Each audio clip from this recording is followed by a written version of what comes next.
Good afternoon, dear students. All in one batch special class MCQ series 53 norm.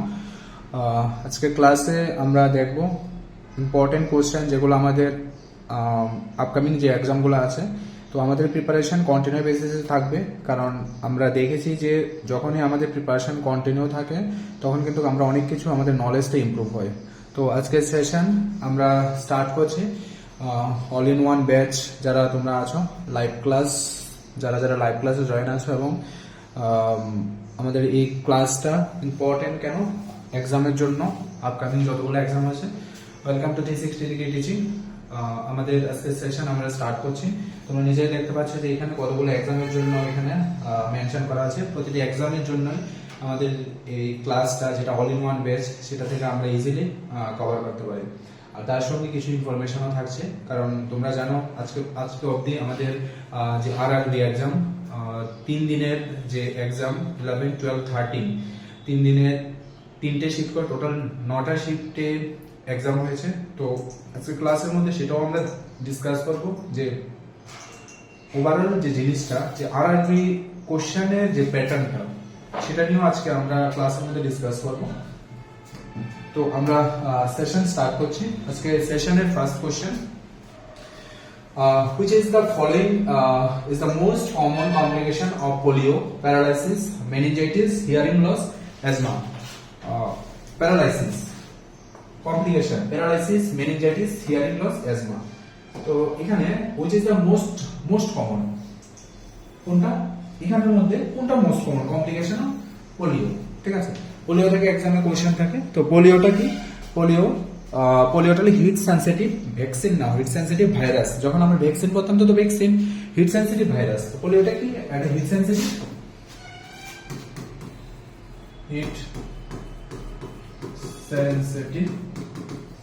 Virus.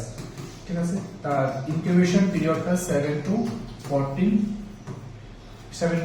14 days. Caused by polio virus. ঠিক আছে, এই polio ভাইরাসের 3টা serotype আছে। 3টা serotype, type 1 polio, type 2 polio, type 3। ঠিক আছে, এর মধ্যে সবচেয়ে মোস্ট কমন টাইপ 1টা, এটা তো নাই, ইরাডিকেট। ঠিক আছে, আর যেটা 3 এটা আছে ভ্যাকসিন অ্যাসোসিয়েটেড প্যারালাইটিক পোলিওমাইলাইটিস। অনেক সময় ভ্যাক কোশ্চেন আসে, যে মানে ফুল ফর্ম কোশ্চেন আসে ভ্যাক। তো হিট সেনসিটিভ ভাইরাস তার ইনকিউবেশন পিরিয়ড 7 to 14 ডেজ। আর মেইনলি এটার যে রিজন থাকে, রেসপন্সিবল ভাইরাস থাকে পোলিও ভাইরাস। মোস্ট কমন থাকে যেটা টাইপ 1, 3টা সেরোটাইপ। ঠিক আছে, ফার্স্ট 3টা সেরোটাইপ মধ্যে একটা তো নাই, বাকি দুটো আছে।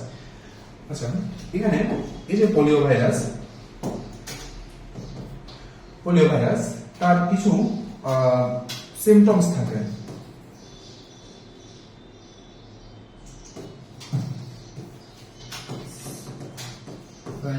সিমটমস একটা থাকে প্যারালাইটিক, একটা থাকে নন প্যারালাইটিক। ঠিক আছে, তো এই সিমটমস এর মধ্যে কি কি সিমটমস থাকে? সিমটমস এর মধ্যে থাকে যেমন থাকে প্যারালাইসিস, মেনিনজাইটিস। ঠিক আছে, মেনিনজাইটিস থাকে, তারপর থাকে নাকাল রিজিডিটি,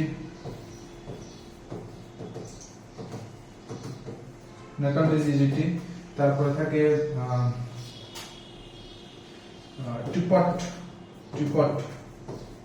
টিপট সাইন।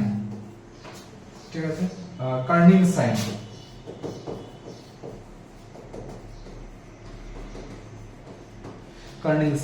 তো এগুলা কি? সবগুলা পোলিওমাইলাইটিসে আমরা এই সিমটমস গুলা দেখি। তো পোলিওর মধ্যে যে মেইন ইনভলভমেন্ট অর্গান থাকে, এটা থাকে জিআই সিস্টেম। আর যেটা এফেক্টেড অর্গান থাকে সেটা থাকে সেন্ট্রাল নার্ভাস সিস্টেম। তো most involvement organ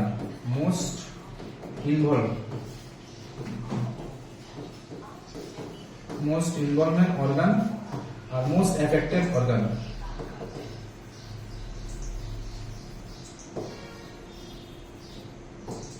most involvement organ GIT, GIT system. আর যেটা এফেক্টেড সিস্টেম সেটা central nervous system. Reverse cold chain technique, কারণ এই যে পোলিও ভাইরাসটা সেটা স্টুলের মধ্যে থাকে 8 উইকস পর্যন্ত থাকে। এখন দেখো কোনো পোলিও এফেক্টেড লোক যদি, কোনো বাচ্চা যদি স্টুল পাস করে, ওপেন ডেফিকেশন করে, তো সেই ক্ষেত্রে তার স্টুলের মধ্যে 8 উইকস পর্যন্ত সে ভাইরাসটা স্প্রেড হয়। তো এই জন্য এটা আমরা পোলিও যে ভাইরাসটা আছে, হ্যাঁ, এখানে প্রেজেন্ট ইন ভাইরাস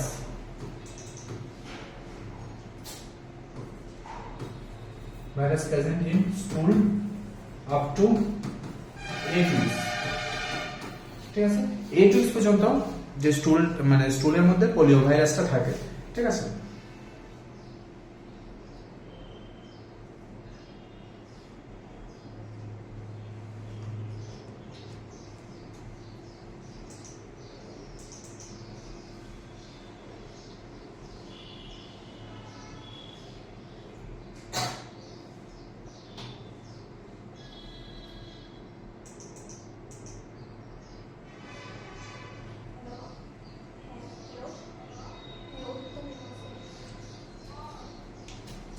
ঠিক আছে। তো এই জিনিসগুলো আমরা দেখলাম। পোলিও ইরাডিকেশন আর একটা যে ওয়ার্ল্ড থেকে কবে ইরাডিকেট হয় আর ইন্ডিয়া থেকে কবে ইরাডিকেট হয়, যদিও ওয়ার্ল্ড থেকে এখনো ইরাডিকেট পসিবল হয়নি, কারণ যে কান্ট্রিগুলো আছে পাকিস্তান থেকে শুরু করে আফগানিস্তান, এগুলোর মধ্যে এখনো পর্যন্ত। তো একটা যে খুব কমন কোশ্চেন দেখা যায় যে রিভার্স কোল্ড চেইন টেকনিক। ঠিক আছে, reverse cold chain technique, reverse cold chain technique. টেকনিকটা কি?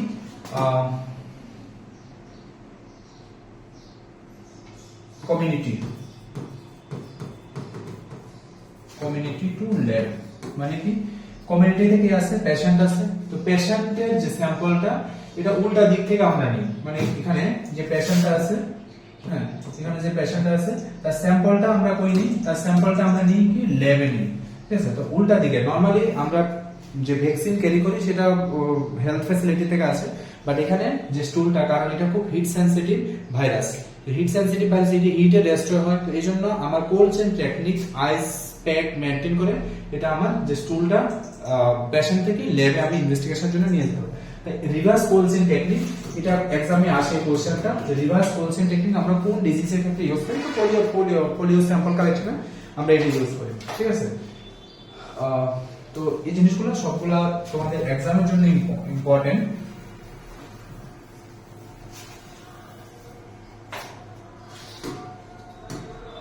নোটস, কিছু স্পেশাল নোটস, এগুলা একটু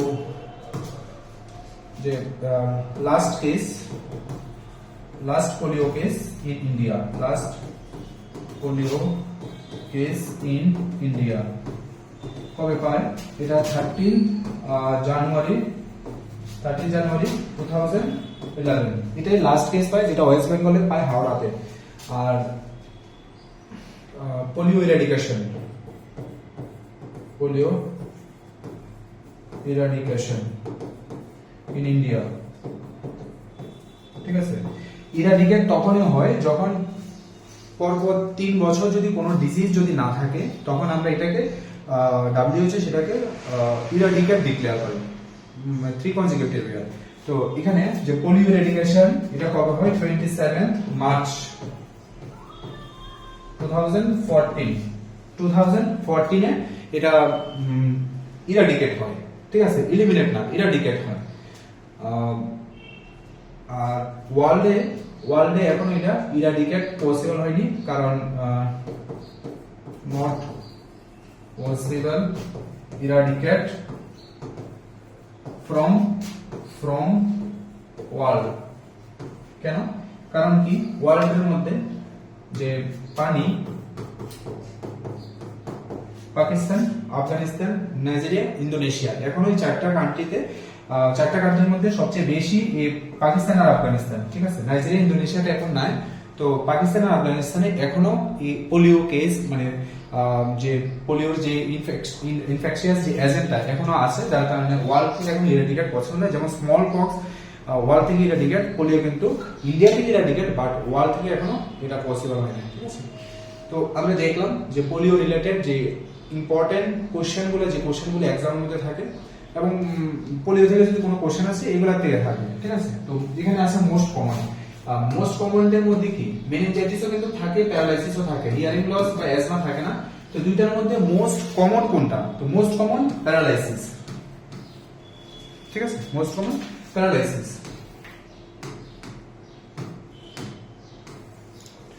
Next, benchmark bundle is responsible for conduction of impulses between SA node, sinoatrial and atrioventricular node, right atrium and left atrium, atrioventricular node and Purkinje fibers, ventricles. তো এই যে কোশ্চেনটা, এই কোশ্চেনটা কিন্তু আরআরবি কোশ্চেন ছিল। আরআরবি 12 তারিখে থার্ড শিফটের কোশ্চেনটা ছিল, ঠিক আছে। বেঞ্চমার্ক বান্ডেল, ঠিক আছে। বান্ডেল এটা মেইনলি কোন সিস্টেমের সঙ্গে রিলেটেড? তো এটা আমাদের যে হার্ট আছে, হার্টের যে কন্ডাকশন সিস্টেম, যে ইলেকট্রিক্যাল ইম্পালস, হ্যাঁ, যে ইলেকট্রিক্যাল ইম্পালস, ঠিক আছে। তো আমরা জানি যে ইলেকট্রিক্যাল ইম্পালসটা যেটা এসএ নোড থেকে শুরু হয়, এসএ নোড থেকে AV node, bundle node, Purkinje fibre, এভাবে এই প্রসেসে চলে। তো এই যে সিগন্যালগুলো পাস করে একটা থেকে আরেকটার মধ্যে, যে সিগন্যালগুলো পাস করে, তো এই যে সিগন্যাল পাস হয় এটার যে প্রসেসটা, হ্যাঁ, এটার প্রসেসটার নাম কি? বেঞ্চমার্ক বান্ডেল, ঠিক আছে। তো এখানে কি থাকে? এসএ নোড থাকে, এবি নোড থাকে, বান্ডেল অফ হিস থাকে, তারপর থাকে Purkinje ফাইবার, ঠিক আছে, Purkinje ফাইবার। হ্যাঁ, এরকম ভাবে চলতে থাকে, এরকম ভাবে চলে,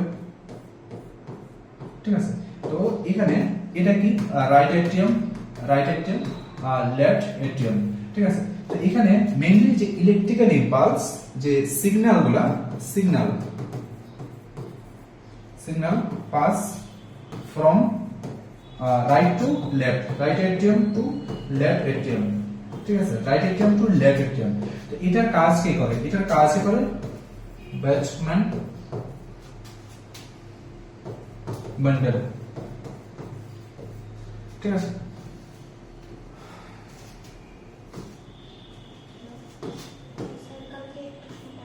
কিভাবে ঠিক আছে। তো এটাই বেঞ্চমার্ক বান্ডেল, ক্লিয়ার, ঠিক আছে। যারা তোমরা রাইট এট্রিয়াম থেকে লেফট এট্রিয়াম কোশ্চেনে তোমাদের যে আরআরবি এক্সামে যারা টিক মার্ক করলে তোমাদের কিন্তু কারেক্ট আনসার, ঠিক আছে, ক্লিয়ার। তো যদি কোনো কারণে এই সিস্টেমে, এই কন্ডাকশন সিস্টেমে যদি কোনো কারণে প্রবলেম হয়, যদি কোনো কন্ডাকশন সিস্টেমে যদি কোনো ইন্টারাপ্ট হয়, তখন কি প্রবলেম হয়? তখন প্রবলেম হয় কি? Fibrillation, arterial fibrillation. তো আমরা যখন এই ইসিজি আমরা স্টাডি করতাম, তো ইসিজির মধ্যে একটা আছে পিওএফ, একটা আছে কিউআরএস কমপ্লেক্স, আর একটা আছে টিওএফ, ঠিক আছে। একটা আছে পি কিউআরএস কমপ্লেক্স, কিউআরএস, আর একটা আছে টিওএফ। তো পি মেইনলি ইন্ডিকেট করে আর্টেরিয়াল পার্ট, কিউআরএস ইন্ডিকেট করে ভেন্ট্রিকুলার পার্ট, ঠিক আছে। তো ভেন্ট্রিকুলার ডিপোলারাইজেশন, আর টি হচ্ছে ভেন্ট্রিকুলার রিপোলারাইজেশন, ঠিক আছে, কন্ট্রাকশন, পিওএফ আর্টেরিয়াল কন্ট্রাকশন, ঠিক আছে। তো এই যে ইসিজি গ্রাফটা, এই ইসিজি গ্রাফের মধ্যে যদি পি তে প্রবলেম হয়, তো আমরা এটা ধরে নিই যে এটা আর্টেরিয়াল পার্টের মধ্যে প্রবলেম, কিউআরএস ভেন্ট্রিকুলার পার্টের মধ্যে প্রবলেম। এখানে কি আছে? Arterial fibrillation. ফিব্রিলেশন মানে কি? ফিব্রিলেশন মানে খুব স্পিডে দৌড়ানো, ঠিক আছে। কোনটা স্পিডে দৌড়ায়? পিওয়াইটা, ঠিক আছে। তো যে পি নরমালি যেটা হওয়ার কথা, এটা এরকম ভাবে হয়, হ্যাঁ, এরকম ভাবে হয়, আবার পি এরকম ভাবে হয়, ঠিক আছে। তো এই যে পার্টটা, হ্যাঁ, এটা কেন হয়? এটার কারণ যে বেঞ্চমার্ক বান্ডেলের মধ্যে যদি কোনো প্রবলেম হয় বা ইলেকট্রিক্যাল ইম্পালস যদি প্রপারলি না পাস হয়, তখন এই আর্টেরিয়াল ফিব্রিলেশনটা হয়, ঠিক আছে। আর্টেরিয়াল ফিব্রিলেশনের মধ্যে তোমরা এখানে ইসিজি গ্রাফের মধ্যে দেখতে পারে এই যে পিওএফটা খুব স্পিডে দৌড়ায়, ঠিক আছে। একটা থাকে আর্টেরিয়াল ফিব্রিলেশন, ঠিক আছে, আর এটা থাকে আর্টেরিয়াল ফ্লাটার। ঠিক আছে, তো এই যে প্রবলেমটা আমরা ইসিজি যদি আমরা দেখি, ইসিজি গ্রাফের মধ্যে এরকম যদি ইন্ডিকেশন থাকে, তখন আমরা এটা আইডেন্টিফাই করতে পারি যে এটা কন্ডাকশন সিস্টেমের মধ্যে প্রবলেম আছে। ঠিক আছে,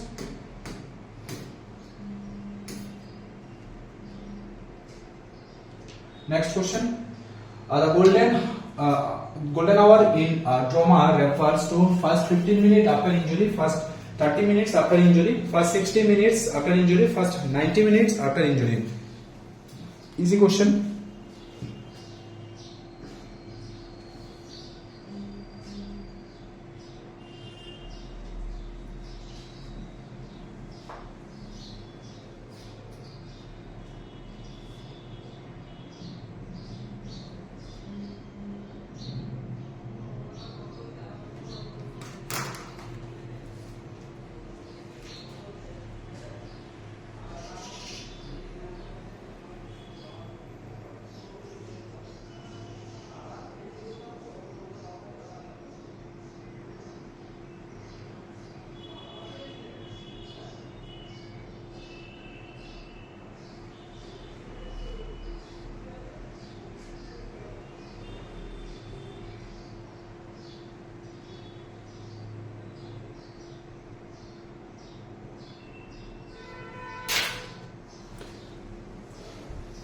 গোল্ডেন আওয়ার, তো যখনই কোনো ইনজুরি হয়, যদি আমরা রাস্তায় যদি দেখি কোনো ভিকটিম, কোনো অ্যাক্সিডেন্টাল লোক যদি পড়ে থাকে, তো সেক্ষেত্রে তার গোল্ডেন আওয়ারটা কত? First 60 minute.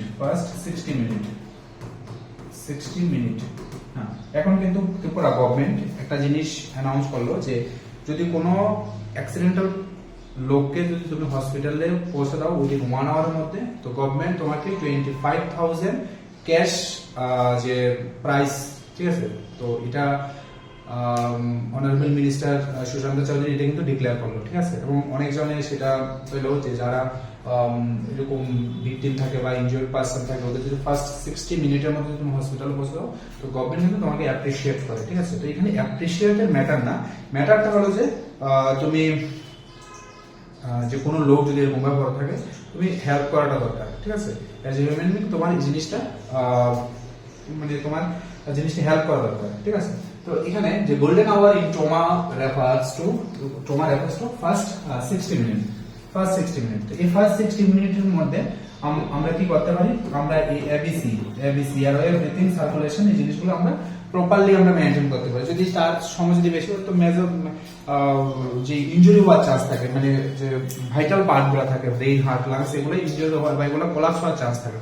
তো এই জন্য ফার্স্ট 60 মিনিটে গোল্ডেন আওয়ার হিসেবে আমরা ট্রমা কেসের ক্ষেত্রে আমরা এটা কাউন্ট করি, first 60 minute. Next question, 43-year-old woman with heavy but regular menstrual bleeding. কি আছে? Heavy but regular menstrual bleeding and pelvic pain। দুইটা জিনিস এখানে আছে, heavy but regular menstrual bleeding। তো আমরা যখন মেনস্ট্রুয়াল সাইকেল করতাম, তো মেনস্ট্রুয়াল সাইকেলের মধ্যে একটা আছে হাইপোমেনোরিয়া আর একটা আছে মেনোরেজিয়া।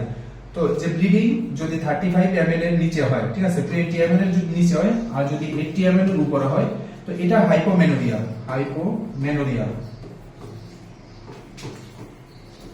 আর এটা হচ্ছে মেনোরেজিয়া। মানে এখানে এক্সেস ব্লিডিং হয়, বাট ব্লিডিংটা কি রেগুলার সাইকেলে হয়, যে নরমাল যে পিরিয়ড 28 ডেজ এর যে সাইকেলটা 4 to 5 ডেজ এর মেনস্ট্রুয়াল ফ্লো হয়, তো মেনস্ট্রুয়াল ফ্লোটা নরমাল ফ্লো হয়। বাট যখনই মেনস্ট্রুয়াল ফ্লো হয় 20 to 80 এর মধ্যে নরমাল, অন এভারেজ 35 ml, যখনই মোর দেন 80 হয় তখন সেটা মেনোরেজিয়া। তো এই যে প্রবলেমটা, এরকম কেসের মধ্যে দেখা যায় যেখানে পেলভিক পেইনও থাকে। Endometriosis means inner layer, uterus inner layer যদি কোনো ইনফেকশন হয়, এন্ডোমেট্রিয়াসিস না হওয়ার কথা না। পেলভিক ইনফ্ল্যামেটরি ডিজিজের মধ্যে মেনস্ট্রুয়াল সাইকেলের সঙ্গে পেলভিক ইনফ্ল্যামেটরি ডিজিজের কোনো কানেকশন নেই। ওভারিয়ান সিস্ট না, ইউটেরাইন ফাইব্রয়েড মিন্স এখানে যে টিউমার ফর্মেশন, এখানে সিস্ট ফর্মেশন, ইউটেরাসের মধ্যে সিস্ট ফর্মেশন হয়। তো সেই ক্ষেত্রে কি হয়? কম্প্রেস হয়, যে ইউটেরাসের যে টিউব থাকে বা যে হরমোনাল যে সিস্টেমটা থাকে এটা পুরোটা কোলাপস হয়। তো কোলাপস হওয়ার কারণে প্রপার যে মেনস্ট্রুয়াল সাইকেলের যে সিস্টেমটা এটা প্রপারলি হয় না। তো যার কারণে এখানে কি হয়, হেভি মেনস্ট্রুয়াল ব্লিডিং যখন হয়, খুব হেভি মেনস্ট্রুয়াল ব্লিডিং হয়, সঙ্গে পেলভিক পেইন হয়। ঠিক আছে, তো এখানে কারেক্ট आंसर অপশন ডি। এই যে ইউটেরাইন ফাইব্রয়েডের মধ্যে আমরা যদি একটু পিকচারের দিকে দেখি, তো এখন এই যে পিকচারের মধ্যে এরকম কিন্তু টিউমার ফর্মেশন হয়। ঠিক আছে, ইউটেরাসের লাইনিং এ এন্ডোমেট্রিয়াম, মায়োমেট্রিয়াম বা পেরিমেট্রিয়াম, ঠিক আছে, ইউটেরাসের লাইনিং এ কি হয়, টিউমার ফর্মেশন হয়। তো এই যে ইউটেরাইন ফাইব্রয়েড, এটা যে এজ গ্রুপ, এটা মেইনলি দেখা যায় 30 to 50 ইয়ার্স যে এজ গ্রুপটা এর মধ্যে বেশি দেখা যায়। আর এর মধ্যে কি কি থাকে, এর মধ্যে হেভি ব্লিডিং থাকে, heavy bleeding with regular period থাকে রেগুলার বাট হেভি ব্লিডিং হয়। তারপর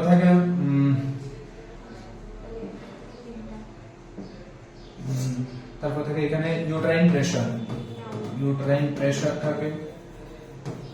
ঠিক আছে, এখান থেকে হ্যান্ডলার্স, uterus.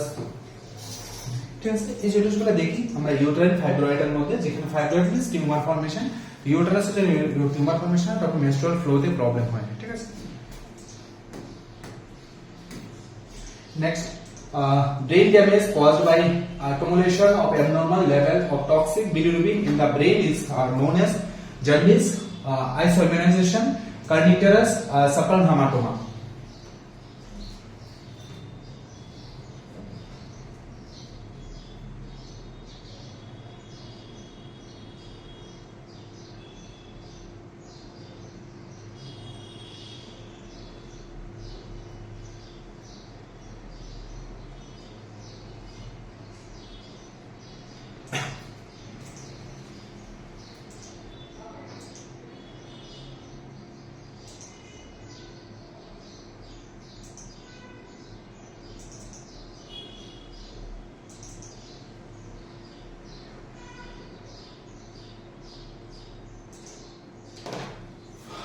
Brain damage caused by accumulation of abnormal level of toxic bilirubin. তো এই যে accumulation of toxic bilirubin, that means hyperbilirubinemia, hyperbilirubinemia, এটা কি, এটা means excess accumulation of high level of bilirubin in blood. তো যারা প্রিমেচিউর টার্ম মানে preterm baby থাকে, প্রিমেচিউর বেবি থাকে, এর মধ্যে যে লিভার ইমেচিউর থাকে, তো আরবিসি যে ওয়েস্ট প্রোডাক্ট থাকে, এটা লিভার ইমেচিউর থাকার কারণে বডি থেকে এক্সক্রিট হয় না। ঠিক আছে, তো ইউরিন স্টুল বডি থেকে এক্সক্রিট না হওয়ার কারণে সেটা বডিতে অ্যাকুমুলেট হতে থাকে। তো আমরা জানি যে জন্ডিসের মধ্যে একটা থাকে প্যাথোলজিক্যাল জন্ডিস, আর একটা থাকে ফিজিওলজিক্যাল জন্ডিস। প্যাথোলজিক্যাল আর একটা থাকে ফিজিওলজিক্যাল। ঠিক আছে, প্যাথোলজিক্যাল আর ফিজিওলজিক্যাল। তো প্যাথোলজিক্যাল যে জন্ডিসটা আর যে ফিজিওলজি, এটা উইদিন 24 আওয়ার্স, আর এটা মোর দেন 24 আওয়ার্স, মানে এটা অন সেকেন্ড ডেতে ফিজিওলজিক্যাল জন্ডিসটা দেখা যায়, যেখানে যে বিলিরুবিন লেভেলটা থাকে 5 to 15 mg per dl। ঠিক আছে, 5 to 15 mg per dl, not less than 5 normal. আর যেটা প্যাথোলজিক্যাল জন্ডিস, এটা থাকে মোর দেন 15 mg per dl। আচ্ছা, এই যে বিলিরুবিনটা মোর দেন 15 বা তার উপরে যখন এটা 20 এর উপরে যায়, তখন সেটা ব্রেন সেলে এফেক্ট করে, যেটার নাম কি, কার্নিকটেরাস। তো brain damage caused by accumulation of abnormal levels of toxin bilirubin in the brain is known as kernicterus. তো জন্ডিস এটাই দেখলাম, physiological, pathological, cephalometric, kernicterus correct answer. ঠিক আছে, তো হাইপারবিলিরুবিন। তো কার্নিকটেরাসে আমাদের মানে যে প্যাথোলজিক্যাল জন্ডিসে কিন্তু কার্নিকটেরাসটা দেখা যায়, প্যাথোলজিক্যাল জন্ডিসে কিন্তু এই কার্নিকটেরাসটা দেখা যায়। ঠিক আছে, প্যাথোলজিক্যাল জন্ডিসে কার্নিকটেরাসের মধ্যে কি হয়, কার্নিকটেরাসের মধ্যে মানে সেটা আমরা কিভাবে ট্রিটমেন্ট করতে পারি। তো কার্নিকটেরাস ট্রিটমেন্ট করতে গেলে আমাদের কি করতে লাগবে, এক্সক্লুসিভ ব্রেস্ট ফিডিং। এটা আমরা কিভাবে করতে পারি, exclusive breast feeding, phototherapy, but definitive treatment, most common important treatment की exchange blood transfusion, EBT, exchange blood transfusion, blood যেটা আছে ব্লাডটাকে এক্সচেঞ্জ করা। ঠিক আছে, তো এটা ম্যানুয়ালি করতে হয় ফ্র্যাকশন ব্লাড ট্রান্সফিউশন যেটা যে প্রসেসটা, ঠিক আছে। তো এই জিনিসগুলো আমরা প্যাথোলজিক্যাল জন্ডিসের মধ্যে কন্ডিক্টরেস যখন হয় মোর দ্যান 20 যখন হয় তখন কিন্তু আমরা এই প্রসেসটা করি, ঠিক আছে। Next question. The patient with bleeding esophagus varices can be treated with a Sandstein Blackmore tube. Could be interesting question. Sandstein Blackmore tube is carried for the patient. With this type of tube, the nurse should be most alert for loss of balloon pressure, irritation of esophagus, airway obstruction, atelectasis. Sandstein Blackmore tube. একটা আছে স্যান্ডস্টেইন Blakemore tube আর একটা আছে modified Sengstaken Blakemore tube যেটাকে আমরা বলি Minnesota. GI যে টিউবগুলো আছে, GI সিস্টেমের যে টিউবগুলো সেগুলো একটা ক্লাসের মধ্যে আমি ডিসকাস করেছিলাম যে রাইস টিউব থেকে শুরু করে তারপরে Sengstaken Blakemore tube, modified Sengstaken Blakemore tube, হ্যাঁ। তো আর অনেকগুলো টিউব আমরা জিআই সিস্টেমের মধ্যে দেখি। তো স্যান্ডস্টেইন ব্ল্যাকমোর টিউব যেটা হলো 3 লুমেন টিউব, 3 লুমেন। আর যেটা আছে মডিফাইড স্যান্ডস্টেইন ব্ল্যাকমোর টিউব বা এটাকে আমরা বলি মিনেসোটা। তো এটা 4 লুমেন টিউব, হ্যাঁ 4 লুমেন টিউব। তো কি হয় এটা আমরা যখন এটা ওরাল ক্যাভিটি বা নেজাল ক্যাভিটিতে আমরা ইনসার্ট করি থ্রু ইসোফেগাস স্টোমাকে যায়, কেন যদি কোনো সিক্রেশন থাকে বা যদি আমরা কোনো ফ্লুইড দিই তো সেই টিউব আমরা ইউজ করে দিতে পারি। আমরা একবার পিকচারে দেখি যে টিউবটা দেখতে কিরকম। টিউবটা দেখতে এরকমই হয় আর এখানে আছে 3 লুমেন টিউব, ঠিক আছে। এটা আছে 3 লুমেন টিউব 1 2 3 1 2 3, হ্যাঁ। তো এখানে এই যে টিউবটা আছে এটা আছে স্যান্ডস্টেইন ব্ল্যাকমোর টিউব। এখানে কি কি টিউব আছে দেখো, এখানে একটা আছে গ্যাস্ট্রিক অ্যাসপিরেন্স ওপেনিং, ঠিক আছে। একটা আছে গ্যাস্ট্রিক বেলুন, দুইটা, একটা আছে ইসোফেজিয়াল বেলুন, হ্যাঁ, আর আছে ইসোফেজিয়াল অ্যাসপিরেন্স। আচ্ছা এটা 4 লুমেন টিউব, এটা 4 লুমেন। তো এটা কি মডিফাইড স্যান্ডস্টেইন ব্ল্যাকমোর টিউব বা মিনেসোটা টিউব, ঠিক আছে। এখানে কি হয় দেখো 4টা লুমেন দেওয়া আছে। এই 4টা লুমেনের মধ্যে একটা আছে গ্যাস্ট্রিক অ্যাসপিরেন্ট, এটা আছে গ্যাস্ট্রিক বেলুন। তো গ্যাস্ট্রিক অ্যাসপিরেন্স, গ্যাস্ট্রিকে যদি কোনো কালেকশন থাকে বা গ্যাস্ট্রিক যদি অ্যাসপিরেট করতে লাগে বা গ্যাস্ট্রিকের যে স্টোমাকের যে ফ্লুইডটা সেই ফ্লুইডটা যদি আমি অ্যাসপিরেট করতে লাগে তো সেক্ষেত্রে আমি এই পার্টটা ইউজ করি। আর গ্যাস্ট্রিক বেলুন যখন থাকে তখন সেটা ডিফ্ল্যাট করে রাখে, ঠিক আছে, সরি ইনফ্ল্যাট করে রাখে। ইনফ্ল্যাট করলে এটা স্পেসটা ক্রিয়েট হয়, তো ইজিলি আমি সিক্রেশনটা কালেক্ট করতে পারি। আর ইসোফেজিয়াল বেলুন সেম, আর ইসোফেজিয়াল অ্যাসপিরেশন যদি ইসোফেগাসের মধ্যে কোনো অ্যাসপিরেশন থাকে তো সেটা যেটা আমরা ইসোফেজিয়াল ভেরেসিস। ইসোফেজিয়াল ভেরেসিসটি কি ইসোফেগাসের মধ্যে যদি কোনো ইনজুরি থাকে বা কোনো ইনফেকশন থাকে বা যে অ্যাবনরমাল ব্লাড ভেসেলগুলো, যে ব্লাড ভেসেল যদি রাপচার হয়, ইসোফেগাসের মধ্যে যদি কোনো ব্লাড ভেসেল রাপচার হয় তো সেখানে ব্লাড বা সিক্রেশন এখানে থাকে, তখন সেক্ষেত্রে আমরা ইসোফেজিয়াল অ্যাসপিরেশন। আচ্ছা এই যে টিউবটা আমরা ইউজ করি এই ক্ষেত্রে কিন্তু একটা জিনিস আমার ইম্পর্টেন্ট জিনিস এটা আমার মেনটেন করতে হবে। যখন আমি এই টিউবটা ইউজ করবো তখন পেশেন্টের এয়ারওয়ে অবস্ট্রাকশন হওয়ার চান্স থাকে। কেন? কারণ এই যে টিউবটা পুরাটা এয়ারওয়ে, মানে এই যে ইসোফেগাস থেকে শুরু করে পুরো ওরাল ক্যাভিটি এটা পুরাটা অবস্ট্রাক্ট করে রাখে। যদি কোনো কারণে পেশেন্টের শর্টনেস অফ ব্রেথ হয় বা স্যাচুরেশন ফল করে ইমিডিয়েটলি এই টিউবটা আমার কাট করতে লাগবে, ঠিক আছে, এখানে কাট করো, ঠিক আছে। তখন বেলুন আমার ইনফ্লেট ডিফ্লেট করার দরকার নেই, এটা অনেকটা টাইম কনজিউমিং ম্যাটার, ইমিডিয়েটলি এটা কাট করো। যখন তুমি কাট করো তখন এটা অটোমেটিক্যালি ডিফ্লেট হয়, যে বেলুন দুটা থেকে অটোমেটিক্যালি ডিফ্লেট হয়। তো পেশেন্টের এয়ারওয়ে যে অবস্ট্রাকশনটা বা এয়ারওয়ে যদি কোনো প্রবলেম হয় সেটা আমার প্রাইমারিলি, এটা আমার ফার্স্ট কনসার্ন, এটা আমার অবজার্ভ করতে লাগবে যে পেশেন্টের কোনো জায়গায় অবস্ট্রাকশন আছে কিনা বা তার যে শর্টনেস অফ ব্রেথ বা অ্যাসপিউটোর কোনো চেঞ্জেস আছে কিনা। তো এই ক্ষেত্রে আমার কি করতে লাগবে, the nurse should be most alert for loss of balloon, না কোনো দরকার নেই, ইরিটেশন ইসোফেগাস এয়ারওয়ে অবস্ট্রাকশন, ঠিক আছে।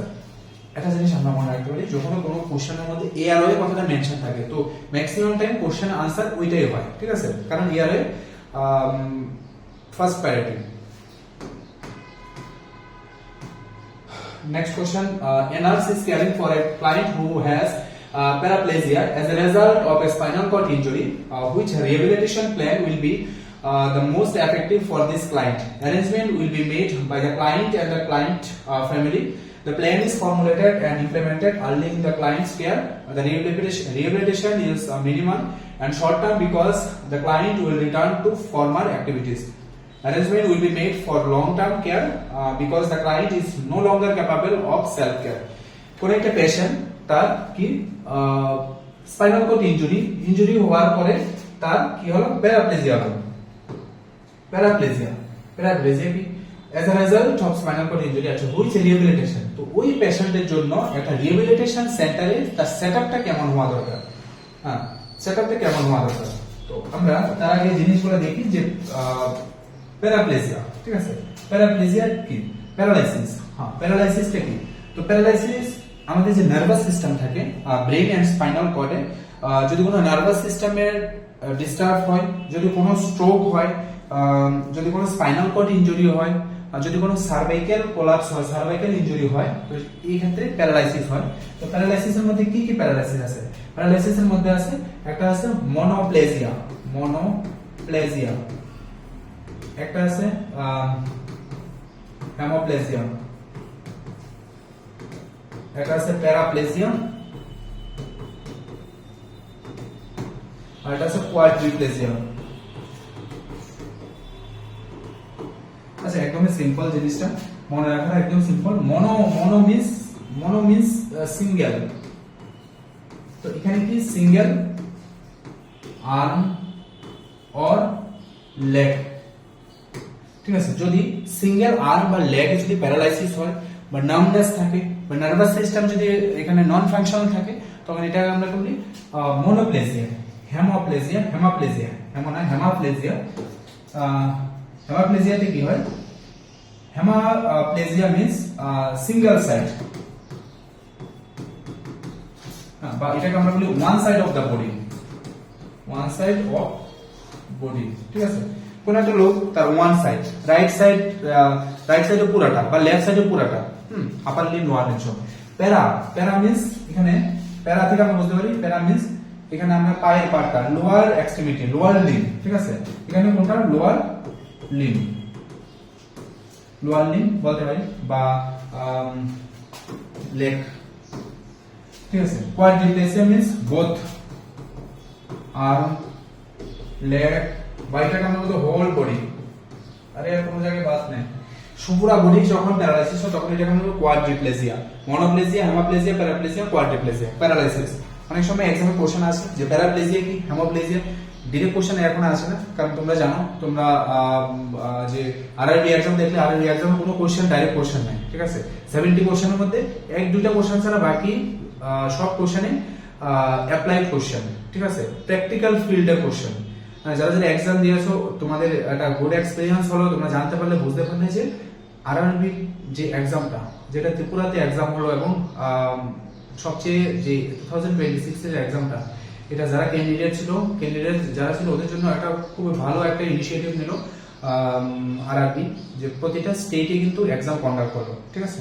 মেজর সব প্রতিটা স্টেটে কিন্তু প্রতিটা সিটিতে কিন্তু এক্সাম কন্ডাক্ট করলো। তো এটা একটা প্লাস পয়েন্ট, এবং আপকামিং ডেজে কিন্তু নর্থ স্টেটের মধ্যে হবে আরআরবি এক্সাম। তো হলো প্রিভিয়াস এক্সামগুলো কিন্তু আরআরবি স্টেটে ছিল, ঠিক আছে। তো যারা তোমরা প্রিপারেশন নিয়েছো বা যারা এক্সাম দিয়েছো তোমরা আরআরবি এক্সামের প্যাটার্নগুলো দেখবে, কোশ্চেনের প্যাটার্নগুলো দেখবে। কোশ্চেন একদম ইজি, ঠিক আছে। আমি সবসময় একটা জিনিস তোমাদেরকে বলি যে কোশ্চেন কোনোদিন তোমরা ডিরেক্ট কোশ্চেন পড়ার দরকার নেই। ডিরেক্ট কোশ্চেন আর এখনের দিনে আসে না। কোশ্চেন সবসময় তার লজিকটা বুঝো, তার রেশনালটা বুঝো, ঠিক আছে। যারা এই জিনিসগুলো ফলো করলে আমি বিলিভ করি যে ওদের এক্সাম কিন্তু খুবই ভালো হলো, ঠিক আছে। যে কোশ্চেন সবসময় তার রেশনাল জানতে লাগবে, তার যে মানে আমরা যখন স্কুলে পড়তাম, স্কুলে যখন আমরা কোনো স্টোরি পড়তাম, স্টোরি একটা সামারি থাকতো, তো সামারিটা তোমার আগে বুঝতে লাগবে, ঠিক আছে। কবির ভাবটা তোমার আগে বুঝতে লাগবে, সামারিটা কি। তো সেই যারা ডিরেক্ট কোশ্চেন পরে এক্সাম দিতে গেলে, যারা মুখস্থ করে এক্সাম দিতে গেলে, ওদের কিন্তু একদমই এক্সাম খারাপ হয়েছে। কারণ কি এখানে তোমার কনসেপ্টটা ক্লিয়ার থাকতে লাগবে, লজিকটা তোমার, রেশনালটা তোমার ক্লিয়ার থাকতে হবে। যতক্ষণ তোমার কনসেপচুয়াল জিনিসগুলো তোমার ক্লিয়ার হবে, লজিক্যাল জিনিসগুলো যতক্ষণ ক্লিয়ার হবে, ততক্ষণ কিন্তু এই এক্সামগুলো কিন্তু মানে স্টেট সেন্ট্রাল লেভেল এক্সামগুলো কিন্তু ক্র্যাক করা একটু ডিফিকাল্ট। স্টেট লেভেল এক্সামের জন্য ঠিক আছে তোমার ডিরেক্ট কোশ্চেন থাকে, বাট সেন্ট্রাল লেভেল এক্সাম কিন্তু এরকম থাকে না। তো তোমরা যারা এক্সাম দিলে, অনেক স্টুডেন্টের সঙ্গে আমার কথা হলো যে এক্সাম দেওয়ার পরে যারা পুরো জিনিসটা ডিটেইল জিনিসটা যারা স্টাডি করে ওদের জন্য কিন্তু প্রবলেম। তো আমি এখনো বলছি তোমরা এখনো যারা ওই কনসেপ্ট নিয়ে আসো যে আমি ডিরেক্ট কোশ্চেন করবো না, কোনো লাভ নাই। এখনের দিনে ডিরেক্ট কোশ্চেন একবারে নাই, সব প্র্যাকটিক্যাল বেস কোশ্চেন। হ্যাঁ, প্র্যাকটিক্যাল বেস কোশ্চেন গুলো দেখো যে সিনারিও বেস কোশ্চেন। তো এই জিনিসগুলো একটু তোমার মাথায় রাখো। আচ্ছা, এখানে তুমি পিকচার থেকে দেখতে পাচ্ছ টাইপস অফ প্যারালাইসিস এর মধ্যে কি কি আছে। একটা হেমিপ্লেজিয়া মিন্স ওয়ান সাইড এখানে প্যারালাইসিস, ঠিক আছে। এই ওয়ান সাইড এখানে পুরোটা নামনেস থাকে। হ্যাঁ, হেমিপ্লেজিয়াটা মেইনলি দেখা যায় স্ট্রোক পেশেন্টের ক্ষেত্রে, স্ট্রোক পেশেন্টের ক্ষেত্রে, ঠিক আছে। স্ট্রোক পেশেন্টের ক্ষেত্রে এটা দেখা যায়। Paraplegia, spinal cord injury, spinal cord injury, ঠিক আছে। কোয়াড্রিপ্লেজিয়াটা মেইনলি যে স্পাইনাল কর্ড, হ্যাঁ এটাও স্পাইনাল কর্ড আছে, স্পাইনাল কর্ড। আর কি আছে, আছে সার্ভাইকাল ইনজুরি, সার্ভাইকাল যে ভার্টিব্রাটা থাকে, সার্ভাইকাল ইনজুরি, ঠিক আছে। আর মনোপ্লেজিয়াটা, মনোপ্লেজিয়াটা যদি কোনো, এটাও সেম, যদি এখানে নার্ভ ইনজুরি হয়, nervous system, nervous system plus stroke পেশেন্টের ক্ষেত্রে দেখা যায় এটা, ঠিক আছে। তো এই যে মানে এখানে যে প্যারালাইসিসের চারটে ক্যাটাগরি প্যারালাইসিস দেওয়া আছে। তো কোয়াড্রিপ্লেজিয়া মিন্স কোনো জায়গার বাদ নাই, পুরো বডিতে কিন্তু প্যারালাইসিস হয়। কোশ্চেনের মধ্যে কি ছিল যে প্যারালাইসিস, প্যারাপ্লেজিয়া কোন একটা patient cervical spinal cord injury হওয়ার পরে তার রিহ্যাবিলিটেশন টাইপটা কেমন হওয়া দরকার, ঠিক আছে। Nurse is caring for a client who has paraplegia as a result of a spinal cord injury, which rehabilitation plan will be most effective for this client. Arrangement will be made by the client and the client's family. The plan is formulated and implemented early in the care. তো যখনই কোনো patient হসপিটালে আসে বা কোনো patient যদি rehabilitation সেন্টারে যায়, তো পেশেন্ট আসার পরে আমরা অ্যারেঞ্জ করি না, আসার আগে আমরা অ্যারেঞ্জ করে রাখি। Arrangement will be made by the client and the client's family. কি দরকার আছে, পেশেন্ট হসপিটালে যাবে, পেশেন্ট কি হসপিটাল অ্যারেঞ্জ করবে। Arrangement will be made for long-term care because the client is no longer capable of survival. তুমি কিভাবে জানো যে পেশেন্ট no longer পেশেন্ট আর ঠিক হবে না, রিকভারি হবে না। The rehabilitation is minimal and short-term because the client will return to former activities. Irrelevant. The plan is formulated and implemented early in the client's life. যে কোনো patient যদি rehabilitation সেন্টারে যাবে তার আগে থেকে বা কোনো হসপিটাল যদি তার আগে থেকে সবকিছু প্রিপেয়ার করা থাকে। যে একটা পেশেন্ট আসলে তার বেড থেকে শুরু করে তার জেনেসিস যে ইম্পর্টেন্ট অ্যাক্টিভিটিস এর জন্য যা যা আর্টিকেলস থেকে সবগুলো আমরা প্রি প্ল্যান করে রাখি, ঠিক আছে। এখানে কারেক্ট আনসার অপশন বি। আচ্ছা, তো যেটা আমি তোমাদেরকে বলছিলাম যে আরআরবি এক্সামে কিন্তু আমরা যে কোশ্চেনগুলো আমরা দেখলাম, আমরা ক্লাসের মধ্যে নেক্সট ক্লাস থেকে আমরা আরআরবি যে মেমোরি বেস কোশ্চেনগুলো সেগুলো আমরা দেখবো যে আরআরবি কেমন প্যাটার্নে কোশ্চেন করলো। আরআরবি কোশ্চেন একদম খুবই স্ট্যান্ডার্ড লেভেলের কোশ্চেন ছিল, একদম পারফেক্ট কোশ্চেন, ঠিক আছে। যে যে জায়গাগুলো সবচেয়ে বেশি হিট করলো আরআরবির জন্য, psychiatric part, awareness part, community part, আর একটা ফ্যামিলি প্ল্যানিং এর part, nursing education part, nursing research part. এই জিনিসগুলা প্রতিটা শিফটের মধ্যে মানে ওভারঅল যে জিনিসটা দেখলাম প্রতিটা শিফটের মধ্যে এই পার্টগুলো আরআরবি সবচেয়ে বেশি হিট করলো, ঠিক আছে। তো নেক্সট এক্সামের জন্য আমরা আরআরবি যে প্যাটার্ন বা কোশ্চেন প্যাটার্ন সেই জিনিসটা আমরা দেখবো যে কেমন টাইপের কোশ্চেন বা কেমন কোশ্চেন গুলা পড়া দরকার। অল ইন ওয়ান যে বেসটা আছে সেটা সবগুলো এক্সামের জন্য সুইটেবল, কারণ এখানে প্রতিটা কোশ্চেনের ডিটেলসে আমরা ডিসকাস করি, পুরো ডিটেলসে আমরা এগুলো এক্সপ্লেন করি। আর এই যে এক্সপ্লেনেশন গুলো তোমার এক্সামের জন্য কিন্তু খুব ইম্পর্টেন্ট, খুবই প্লাস পয়েন্ট। তো তোমরা যারা বিভিন্ন এক্সামের জন্য প্রিপারেশন করছো এই কোর্সটা কন্টিনিউ করো, এটা তোমাদের অনেকটা বেনিফিশিয়াল হবে। তো আজকে ক্লাস এতটুকুই, থ্যাংক ইউ।